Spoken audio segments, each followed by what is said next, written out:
collaboration with the Cyprus Mail. This is the Cyprus News Digest with Rosie Charalambous.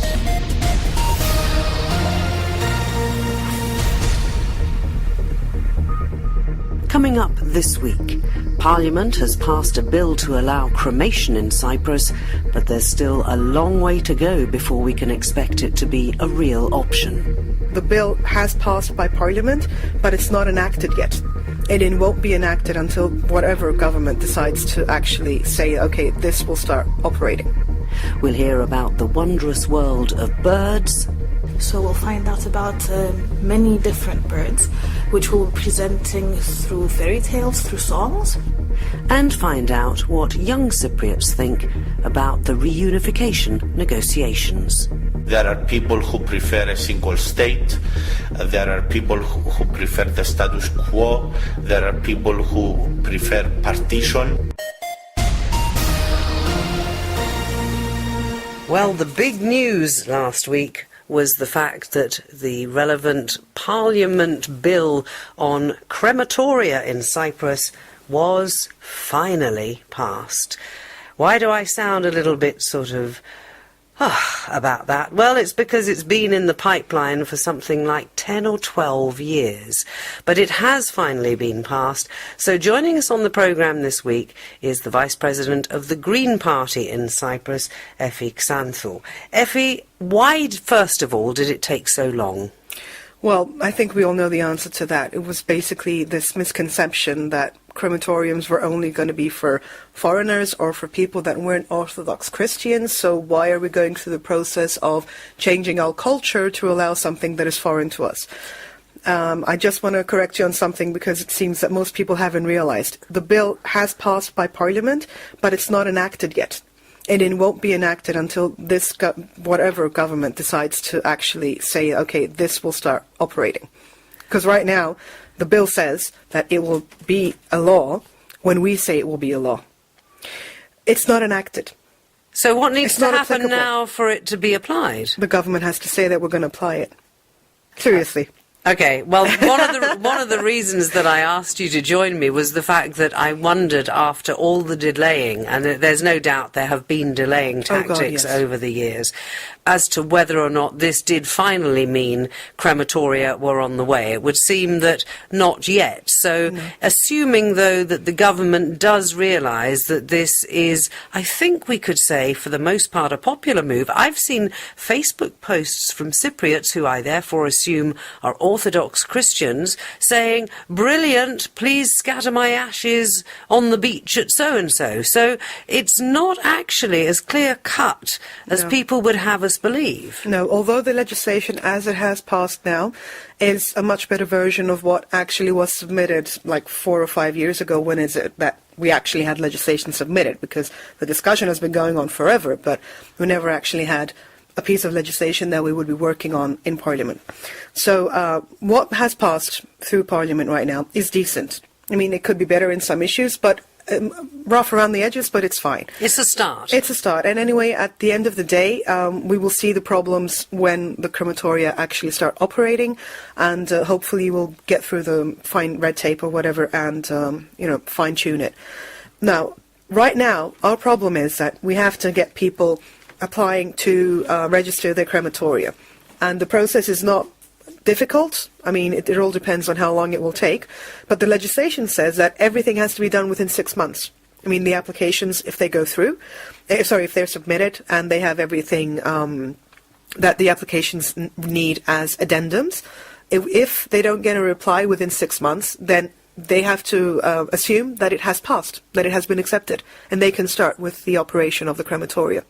So you understand that there is pressure towards the government departments to actually look through the applications. We had heard originally that the government wanted control of crematoria, or a crematorium, and that it wanted to run it as a government-run entity. Well, that was one of the problems that we had during the discussion of the legislation.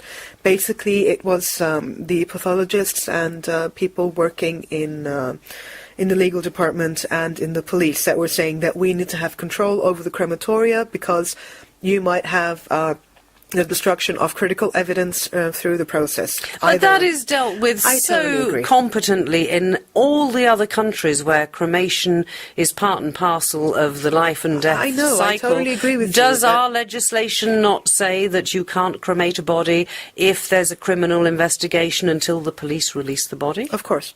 And it actually says that no body can be cremated until 5 days after the death.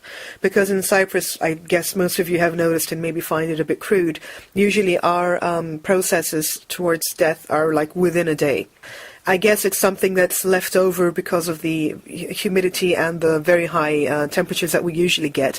So unless there is a problem, you usually have the actual burial, maybe not even 24 hours after a person has died. So to make sure that there's no fast tracking and losing any evidence or critical data from cremation, they have said that no body can be cremated until 5 days later, which might add to the cost, because that means that you're having the necessary requirements for refrigeration or whatever, which are going to have to be paid for by the family. But on the other hand, if you counterweight the amount of money that you would need for a traditional burial, Cypriot style, which is like the huge coffin, the huge process, the money paid for the cemetery plot, the money paid for maintaining the cemetery plot, the whole paying the church for whatever has to be paid for. I think that people would still, if they're only looking at this money-wise, they would prefer crematoria rather than the whole process of a traditional burial. Now let's come on to the cost, because it did seem from the initial reports that various licenses would be required. If I decide that I want to be cremated, I have to go through several processes to get the permission, and I have to do it, obviously, while I'm alive. I can't do it when I'm dead. But well, I mean, actually, no. My partner, for example, can't do it after I'm died. No. You can't do it after somebody has died, no, but it has been simplified. We went through various versions of the legislation, and at the end they actually did something that is quite feasible. You pay €30 to your district officer, and they register you with your application that you want to be cremated, and that's it. So when your family is going to go and say, okay, so-and-so has died, they want to be cremated, you just pay another €5, and that's it. So that's €35. I don't think that that's a huge amount of money. And I don't think that it's a very difficult process. Now, if you can't go personally to the district officer, if, for instance, there is some sort of, incapability or incapacitation of the person and they can't actually physically go to the district officer, you have the process of getting the signature notarized. But that's just a process, and usually it's something like €3, I think, that you pay to the notary officer or to your muhtar, who is also a notary officer. So basically you just need to plan a little bit in advance. But the Archbishop came out last week and said, well, the Orthodox Church will not be conducting any funeral services for anybody who fills in the form to say they want to be cremated. What do you think as an Orthodox Cypriot yourself about that? Well, there's a lot of things that our Orthodox Church leaders are saying that I'm not sure that the churchgoers actually agree with. I mean, we recently had his opinion on abortion, which is a very controversial thing, and I don't think that he was speaking on behalf of most of the congregation. So if the Orthodox Church has decided that they will not facilitate the cremation burial of a person, so be it, it's their prerogative, they can do whatever they want.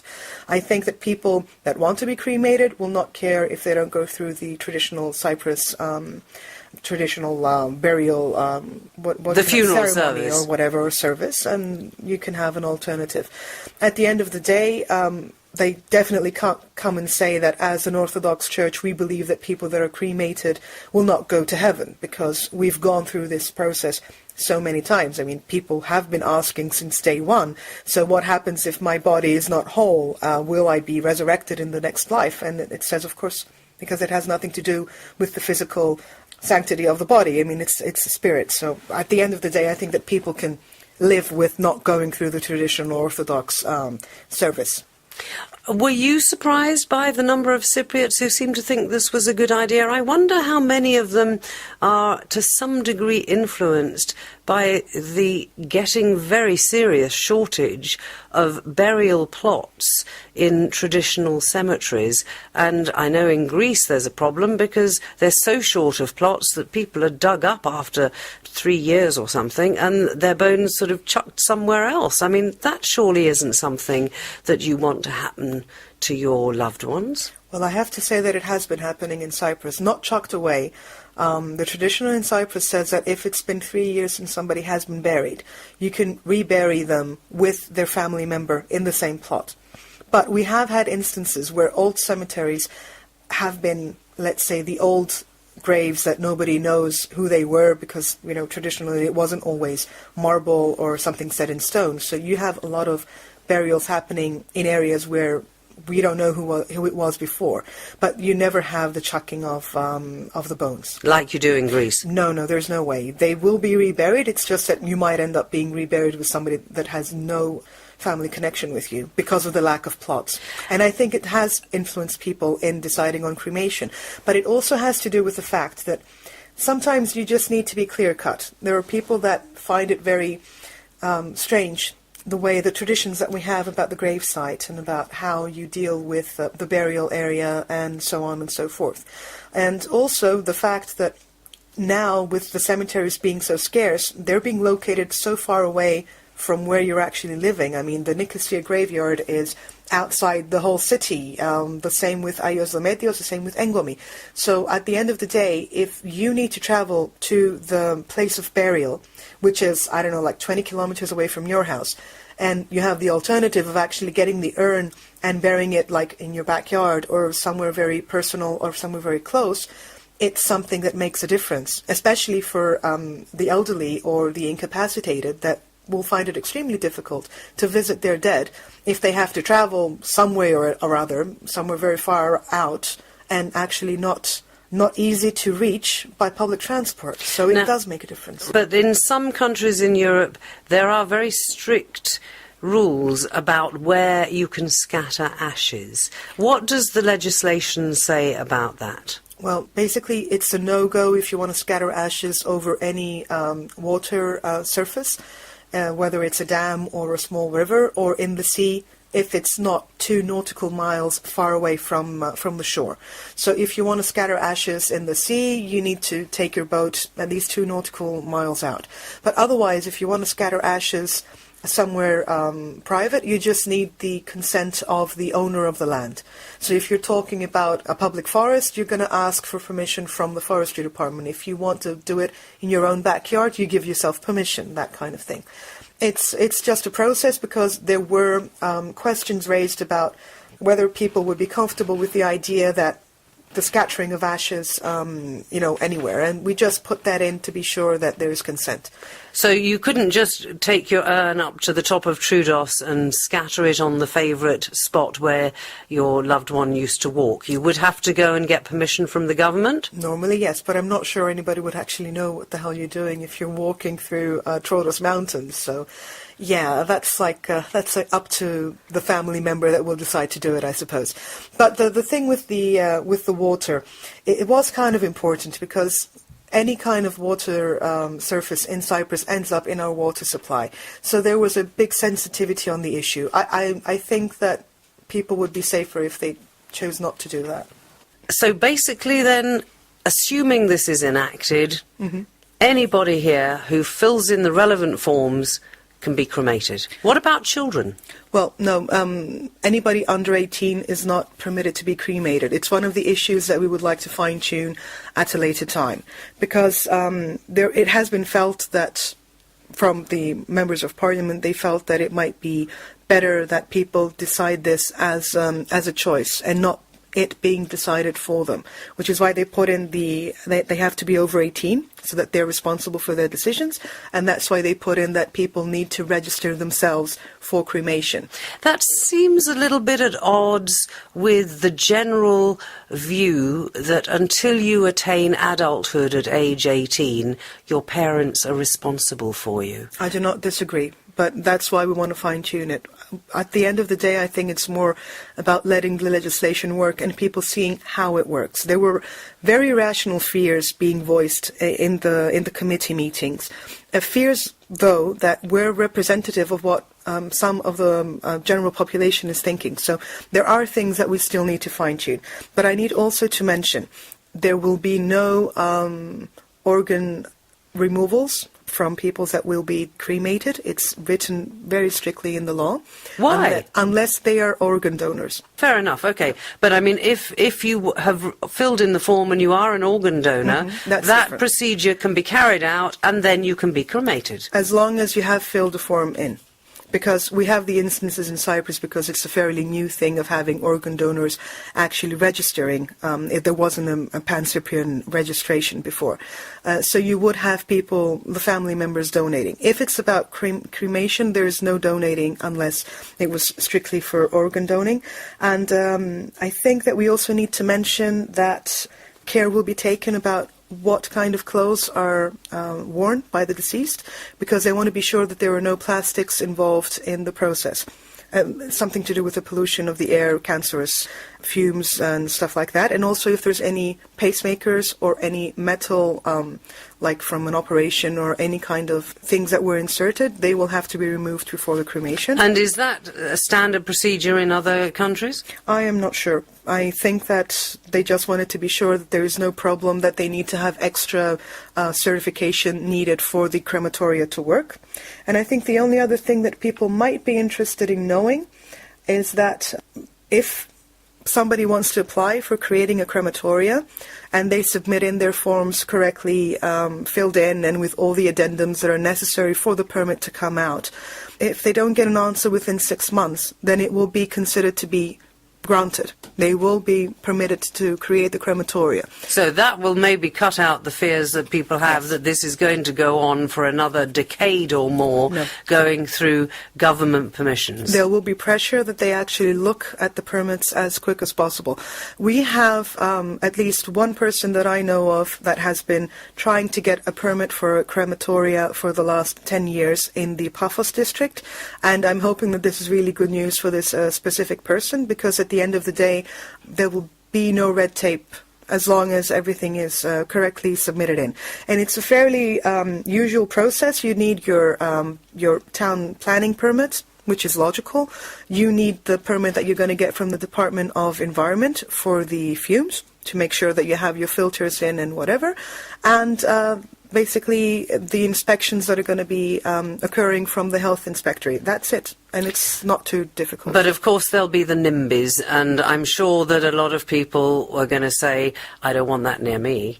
And who is this person? We're talking here then about people who have bought a piece of land, and presumably usually these places are not in the centre of town, they tend to be on the outskirts, and yet if you look at the way town planning develops, certainly the ones that I know in the UK are now pretty much in the centre of town, and they're rather like parks. You don't even really know what they are. Well, it depends on how you're going to plan out your process, but the whole point is, if you have the necessary filters, you're not polluting.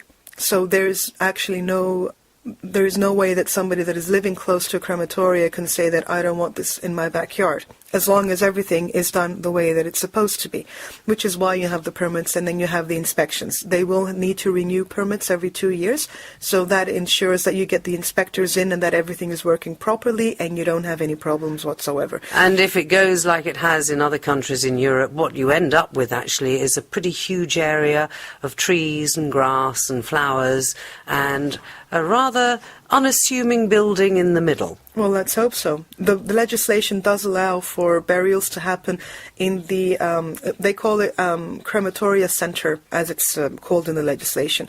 You can actually create a burial site there, or any sort of situation that you would like. It would be nice to see more greenery in Cyprus anyway, so let's hope so. Well, we've been talking to Efi Xanthou, the Vice President of the Green Party, about legislation that was greeted with huge hurrahs in Cyprus this week when finally the plenum of the Parliament passed the legislation that allows for cremation. However, I don't think the story ends there. We still have to have it enacted by the government, and then, of course, we have to find somebody who wants to build a crematorium here. You can subscribe to the Cyprus News Digest on iTunes for free and get the program downloaded to your phone or tablet so you can listen anytime, anywhere.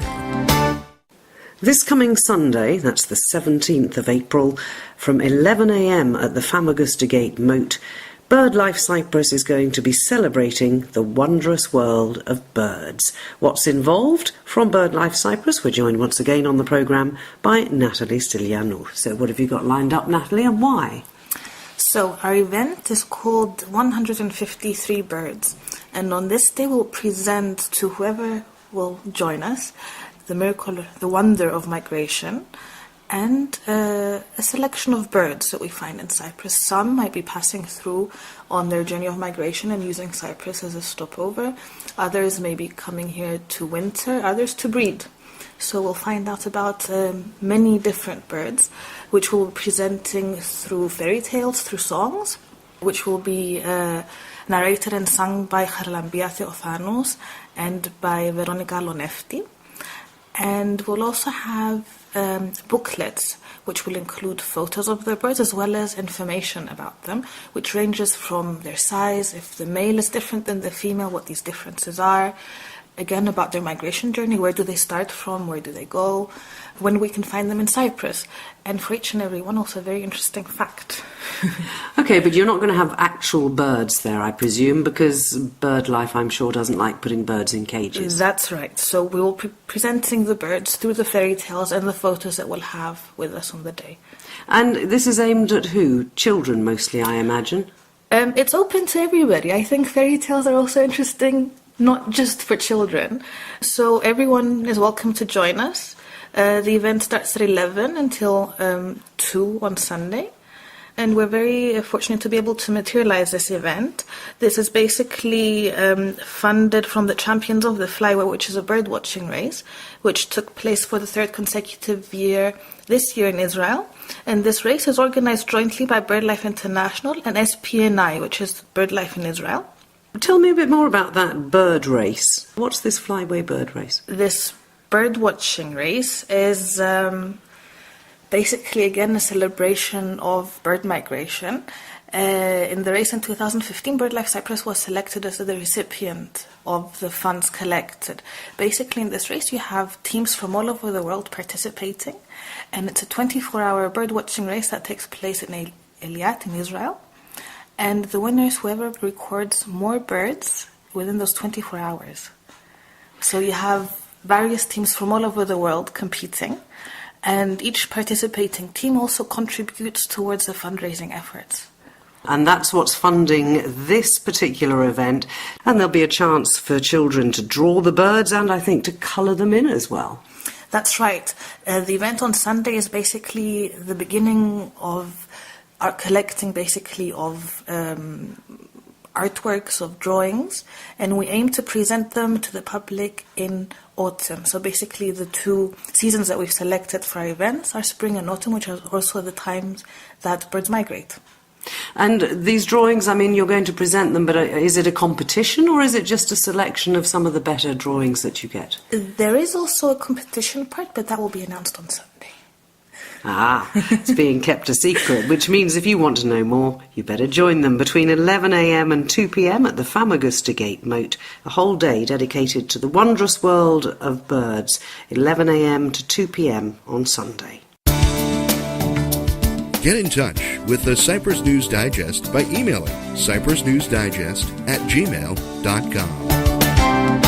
At 5:30 this afternoon at the Home for Cooperation in the buffer zone opposite the Lidra Palace Hotel in Nicosia, there's a very interesting presentation. It's called The Post-Annan Generation, Student Attitudes Towards the Cyprus Problem.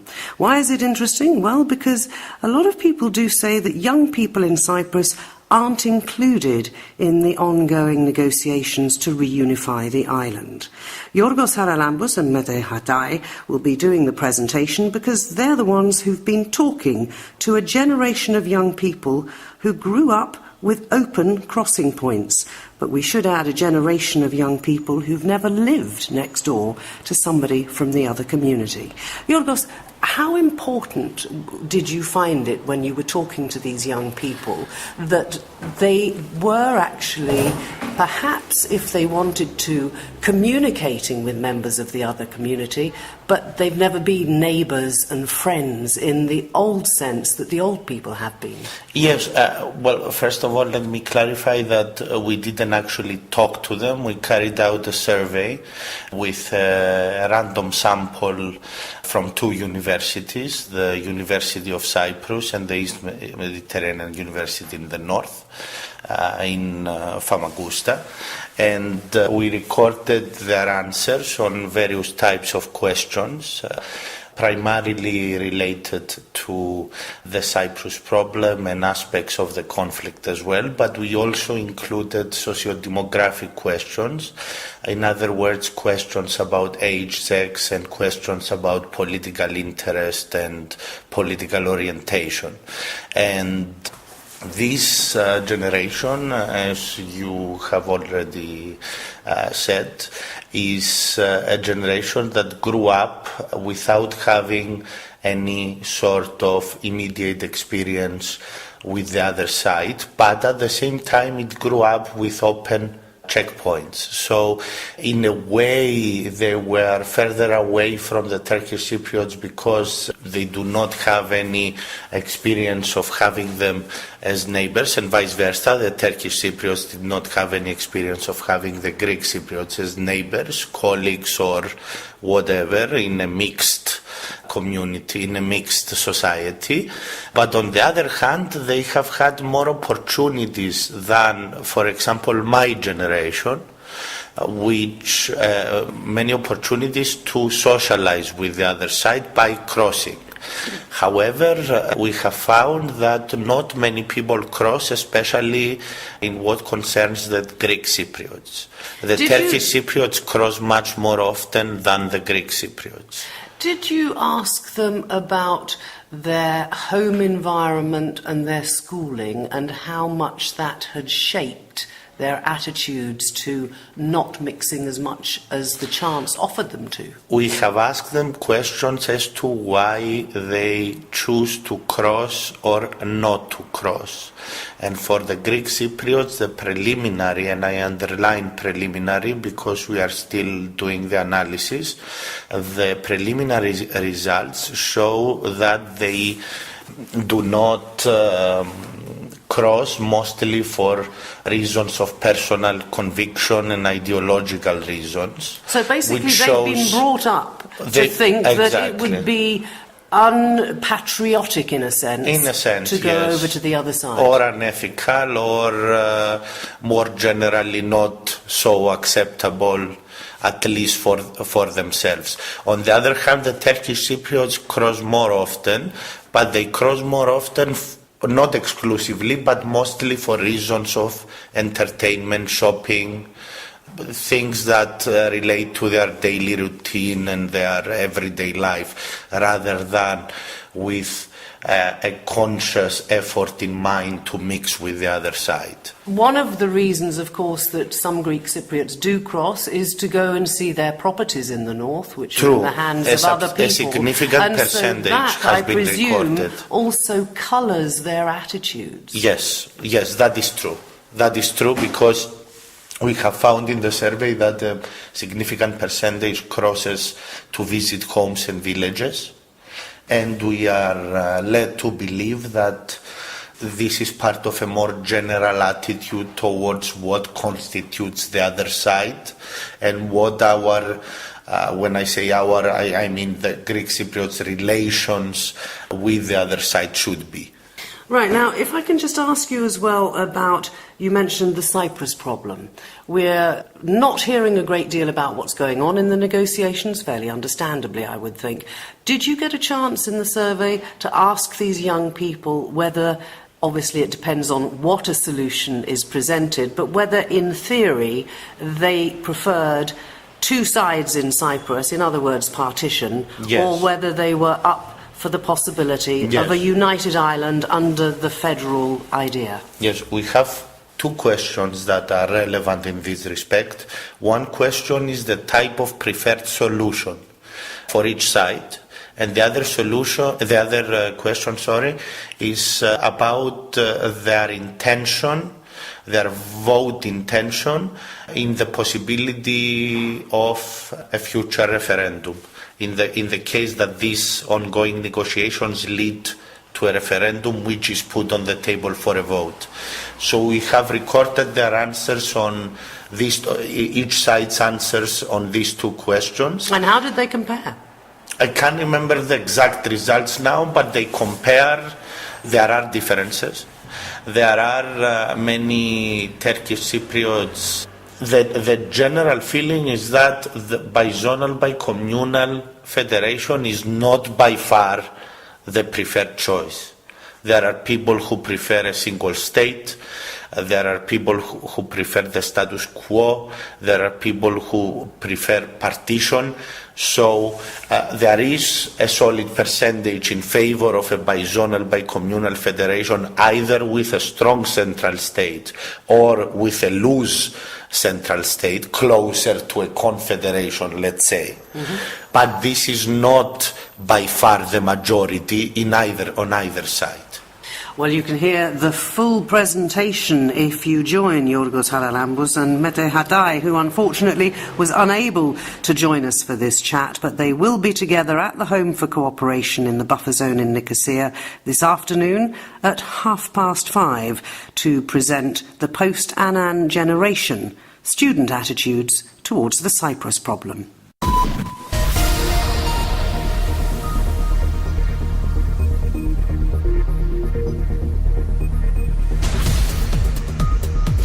Well, that about wraps up this edition of the Cyprus News Digest. Many thanks for your company. Hope you'll join me next week. Till we meet again, take care and God bless. Bye-bye now.